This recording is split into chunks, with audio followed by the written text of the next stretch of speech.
तो अब है ये मेरा शाम के छठ पूजा का ब्लॉग, जो कि मैं मतलब थोड़ा लेट से कर रही हूँ। शाम का छठ पूजा तो हुआ था 27 को और मेरा ये जाएगा 30 को, और वो भी अपलोड हो पाएगा कि नहीं, क्योंकि यहाँ पे नेटवर्क इशू इतना ज़्यादा रहता है और काम भी पूजा के टाइम में बहुत ज़्यादा रहता है, इस वजह से मैं नहीं कर पाई। तो मैं अभी वॉइस ओवर कर रही हूँ और इसी के साथ देखती हूँ, अगर हो पाएगा तो मैं अपलोड करूँगी। और पूरा आप लोग देखोगे तो मैं पूजा का जैसे जैसे जो हुआ वो मैं आप लोग बताई हूँ। और इससे भी डिटेल में देखना है तो इससे पिछले साल का मेरा ब्लॉग इसी में मैं ऐड कर दूँगी आई बटन पे, तो उसमें आप लोग देख सकते हो। क्योंकि इसमें मैं खुद पूजा की हूँ तो उतना ज़्यादा सब कुछ रिकॉर्ड नहीं हो पाया। इससे पहले मैं पूजा नहीं करती थी तो मैं सब कुछ एक एक करके रिकॉर्ड की हुई थी, तो वो वीडियो आप लोग के साथ शेयर करूँगी मैं। कैसे हैं आप, आ सकते हो आप सभी बहुत अच्छे हो गए। आज है संध्या आर मतलब कि छठ पूजा का दूसरा दिन, वैसे तो तीसरा हो गया, नहाए खाए जोड़ देंगे तो, लेकिन वैसे दूसरा दिन। तो अभी मैं नहा हुआ पूजा वूजा कर ली हूँ और चल रही हूँ अभी अब प्रसाद बनाने के लिए। इसलिए मैं लहठी सारा खोल के एक एक पहन ली हूँ और अंगूठी भी निकाल दी क्योंकि वो बनाऊँगी प्रसाद, जो प्रसाद बनता है उसको हम लोग यहाँ खजूर टिकरी बोलते हैं। ठेकुआ जो होता है उसका सेप अलग होता है, खजूर और टिकरी जो होता है वो सेम होता है, जैसे खजूरिया बोलते हैं। तो एक एक पहन लिया है, अब चलते हैं वहाँ बनाने के लिए। मैं सोच पहले से थोड़ा सा ब्लॉग स्टार्ट कर लेती हूँ, उसके बाद चलूँगी। तो उधर थोड़ा सा आवाज़ हो रहा, सब कोई बात कर रहे हैं, इसलिए मैं यहीं से कर रही हूँ, तो आप लोगों को लगेगा कि एक कॉर्नर से ही ब्लॉग का ये करते रहते। तो फिर चलते हैं अब वहाँ पे थोड़ा थोड़ा आप लोग सब शेयर करेंगे। उसके बाद तो फिर पूजा का जो करते हैं, पूजा का सब कुछ सेट करें। यहाँ पहले क्लीन की, उधर भाभी बनाएंगे ठेकुआ और मैं यहाँ पे खजूर बनाऊँगी। तो यहाँ पे चीनी अभी डाली हूँ तो इसलिए चीनी रखा हुआ है, मैदा डाल के मैदा हटा दी हूँ। इसमें चीनी मैदा इसको गरम करके मोइन के लिए तेल रिफाइंड घी जो भी हो वो डाल सकते हैं। तो ये हो गया मोइन के लिए, इसमें डाली हूँ। यहाँ पे पानी गर्म करके रखी हूँ इसमें, तो इसमें सब कुछ मोइन मिला के उसके बाद थोड़ा सा ड्राई फ्रूट्स, मतलब ज़्यादा नहीं डाली हूँ, इलायची डाली हूँ और ड्राई फ्रूट्स में बस काजू और किशमिश डाली हूँ, वैसे भी निकल ही जाएगा। और पापा लोग को दांत में फंसेगा तो नारियल सब खा नहीं पाएंगे, इसलिए वो सब नहीं डाली हूँ मैं। देख सकते हैं मोइन अच्छे से पड़ गया। अब इसमें पानी डाल के मिलाऊँगी और उसके बाद ठेकुआ का सेब बनाऊँगी, उसके बाद फ्राई करूँगी। तो फिर अब यहाँ पर मैं आज प्रसाद बना रही हूँ, प्रसाद का कुछ बन गया है और इसका ये सारा कुछ कर रही हूँ। उसके बाद फिर यहाँ पर और इधर इसको गर्म कर रही हूँ, ये सूख जाएगा तो फिर इसमें ये जो खजूर है सबको डालूँगी।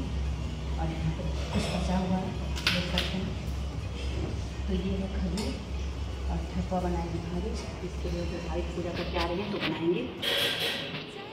और इसमें मैं मैदा डालूँगी और क्या है मोइन में तेल घी जो भी हो वो डाल सकते हैं। उसको गर्म करके डालने से अच्छा रहता है। उसके बाद फिर जब उसको अच्छे से मलने के बाद चीनी के बाद फिर ड्राई फ्रूट में जो भी डालना हो, मैं बस इलायची डाली है और किशमिश और काजू, क्योंकि मेरे यहाँ पापा लोग मतलब बूढ़े हैं तो उन लोगों को खाने में नहीं होगा, इसलिए रात में फंसे। और उसके बाद इसको ऐसे बना ऐसे बनाई और उसके बाद फिर वैसे तो सांच से भी ठोक सकते हैं, वो आता है सांचा, तो फिर ऐसे सीधे हाथ से भी जैसे ऐसे करके बनाई ऐसे बना सकते हैं। अभी पानी भी गर्म करना पड़ता है जिससे ये अंदर तक पक जाए, तो फ्राई करने में इसको टाइम लगता है। पानी गर्म और ये मोइन गर्म करके निकालते हैं तेल, तो टाइम लगता है। ये हटाएंगे, भारी है, कहीं गिर गया तो फिर गया। और इसमें भी है, उसमें भी है, इसमें भी है, इसके अंदर भी है, सबको एक जगह कर देते हैं। और यहाँ पर भी बन रहा है, इसको हम लोग क्या माठ बोलते हैं, जो कि कलश रहता है ना उसी के ऊपर रखते हैं, उसके ऊपर चौमिच दिया रखा जाता है, ऐसे करके बनता है क्या। और यहाँ पे एक बना के रखी हूँ, ये थोड़ा सा मोटा और बड़ा बनता है, जैसे कलश भी टिका रहा है और उसके ऊपर दिया भी टिक सके अच्छे से। और इधर ठेकुआ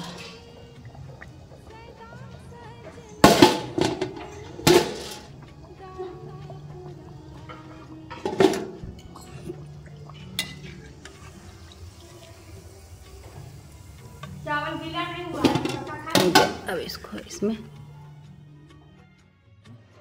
और ये थोड़ा सा पानी निकल जाता है तब फिर अब सूप में लगाऊंगी।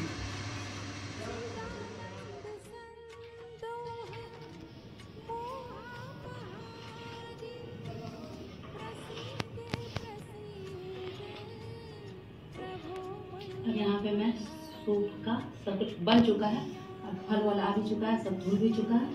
तो यहाँ पे अब मैं आ गई हूँ सूप को सजाने के लिए, सूप सजाने के लिए मैं इसमें पहले सूजपान बनाती हूँ, उसके बाद फिर तिलक लगाऊंगी।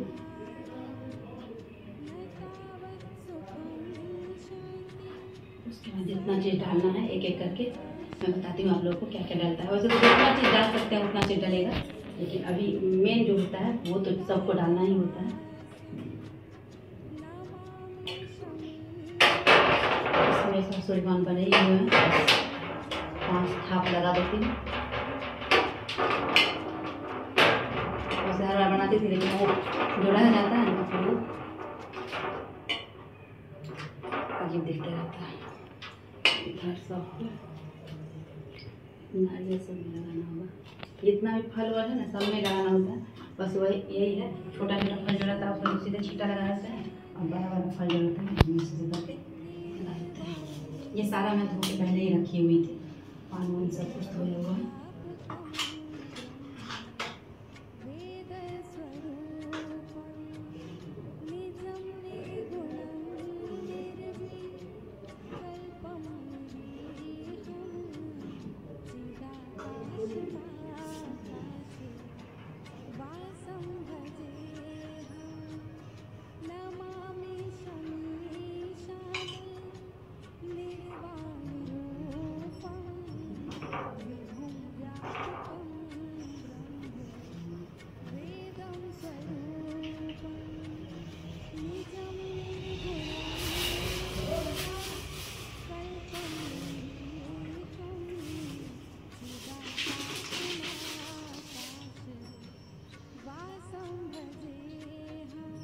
ये जो है इसको औंकड़ी कहते हैं हम लोग यहाँ, इसको केराव भी कहते हैं, पर पता नहीं आप लोग जानते हो या नहीं, लेकिन हम लोग क्या जो बोलते हैं वो बता रहे। इसको औंकड़ी कहते हैं, औंकड़ी सबसे भी होता है।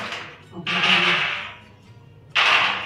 छिट्टा में भी ये इसको छिट्टा कहते हैं, इसमें भी जितना कुछ डालते हैं उतना सब कुछ छिट्टा में भी डाला जाता है। औंकड़ी अच्छा, उसके बाद फिर पान, इतना पानी सारा डालती हूँ, उससे पहले 2-2 करके डालती हूँ और एक्स्ट्रा से डाल दूँगी।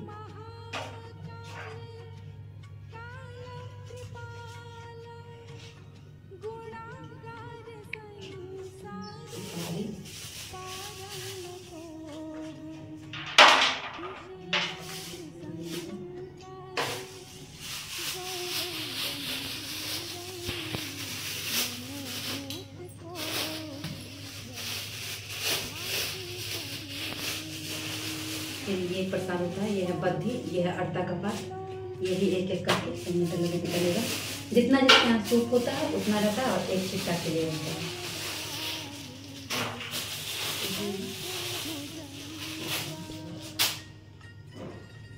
बद्धी पानी डाल देंगे।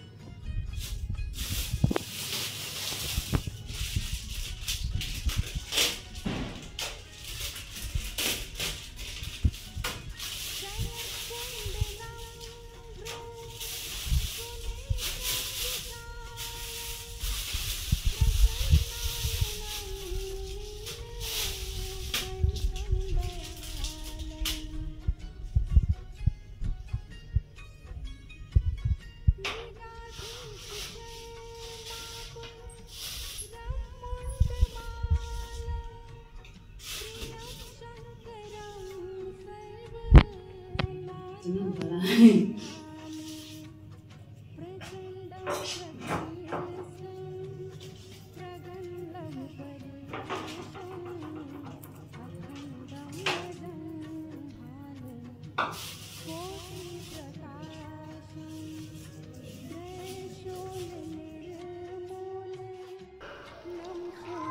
अब यहाँ पे देख सकते हैं सारा सब कुछ छिट्टा में भी एक एक करके सब कुछ डल चुका है। और वो जो बड़ा सा है ना उसको हम लोग क्या माठ बोलते हैं, जो कि वहाँ जब पूजा करने जाते हैं घाट पे, तो घाट जहाँ भी बनता है तो वहाँ पे घाट पे रखते हैं कलश, उसके ऊपर उस कलश में जल डाल के उसके ऊपर वो माठ रख के उसके ऊपर चौमुख मतलब 4 मुँह वाला दिया रखा जाता है। कर ली यहाँ पे तीनों, यहाँ देख सकते हैं ये सारा सूप सज के रेडी हो चुका है, वो सारा डल चुका है, फल फूल पान सुपारी औंकड़ी अक्षत सब कुछ, और छिट्टा में भी जितना कुछ होता है सब कुछ डाल चुके हैं। वो मेरा ठारी का नारियल है, इसलिए नारियल वो मैं अलग रखी हूँ। उसमें पान का पत्ता सब पे डला हुआ है, कोई पर से भी निकाल के पान का पत्ता ले सकते हैं। इसमें तेल है, इसमें दीप, अगरबत्ती, धूप, उसके बाद माचिस, बाती, सारा कुछ इसमें है। अभी तो मोमबत्ती जलेगा नहीं क्योंकि मोमबत्ती तो सुबह के टाइम में जलता है, अभी तो उजाला ही रहता है ना। यहाँ पे सब कुछ होकर सुर चुका है। अब ये सारे को मैं छिट्टा में अब यहाँ पे आ गए हम लोग का इस बार घाट पे, मतलब नदी पे जाके नहीं हुआ, यहीं पे दरवाज़ा पे हुआ है। तो यहाँ सूप सब लग गया है और उसके बाद हम लोग आके इसमें पानी में खड़े भी हो गए। तो पानी में आके खड़े होने से पहले क्या होता है ना कि दोनों हाथ में वो पिठार जो होता है, जो चावल का मतलब फुला के उसके बाद पीसते हैं चावल को सोख करके, तो वो दोनों हाथ में 5 बार लगाते हैं, फिर 5 बार सिंदूर लगाते हैं और नाक पर से सिंदूर भी लगाते हैं। तो ये सब का रिकॉर्ड किया हुआ नहीं है, इसलिए मैं आप लोग के साथ शेयर नहीं कर रही हूँ क्योंकि मैं खुद ही पूजा कर रही हूँ। तो जो रिकॉर्ड जिसके पास था थोड़ा बहुत जो, वो मैं आप लोग के साथ शेयर कर रही हूँ। इससे पहले का मैं जो वीडियो सब डाली हूँ छठ का, वो अगर आप लोग देखोगे तो उसमें आप लोग को ये सब सारा दिखने को मिलेगा। उसके बाद फिर ये सब जो ठारी देती है, जैसे कि मैं ठारी दे रही हूँ, बस मैं सूप नहीं उठाऊंगी। तो ठारी जो देती है ना वो पहले से जाके खड़ी रहती है और लास्ट तक खड़ी रहती है। उसके बाद जब जैसे सूर्यास्त का रहता है, सूर्यास्त हो जाता है तो निकलती है, और सूर्योदय का जब होता है, जब सूर्योदय हो जाता है तो निकलती है।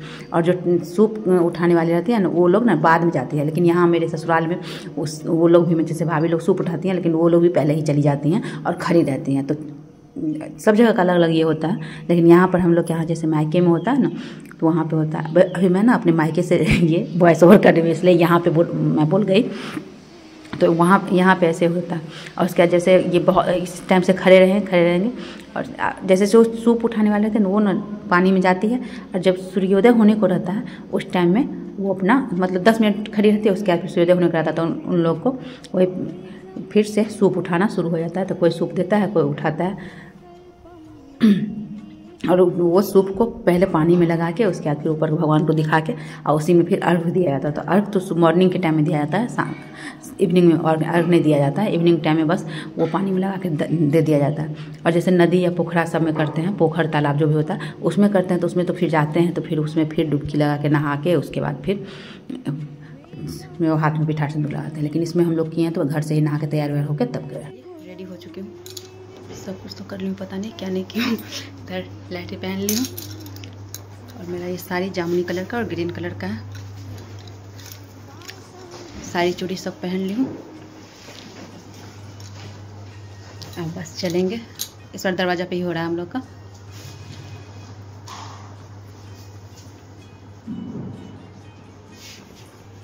पूरा अच्छे से दिखाने में नहीं बन रहा है, लेकिन जितना जो पूजा का रिकॉर्ड हुआ होगा। अभी तो यहाँ नेट का इतना ज़्यादा इशू है, कुछ कहने का नहीं, तो मैं खरना का भी नहीं अपलोड की हूँ, आज का भी नहीं, और देखती हूँ कैसे जैसे जैसे हो पाएगा मैं धीरे धीरे तीनों दिन का, तीनों पूजा का अपलोड करूँगी आप लोगों के साथ। तो आप लोग बने रहिएगा और ज़्यादा से ज़्यादा प्यार दीजिएगा, लाइक शेयर सब्सक्राइब और शेयर कीजिएगा। तो इस वीडियो का आज यहीं पर एंड करती हूँ। जय हो छठी मैया, जिसकी जो कामना वो पूर्ण कीजिएगा, साथ में मेरी भी कामना पूर्ण कीजिएगा। इस बार जिसकी जो कामना है सब पूर्ण कीजिएगा, साथ में मेरा भी कीजिएगा, कि जो मन्नत था मेरा वो पूरा हुआ, जिसका मैं ये कर रही हूँ अब जो है वो पूरी कर दीजिए, जो आगे भी मैं करूँ। तो इसके साथ मैं इसी ब्लॉग को यही पे एंड करती हूँ।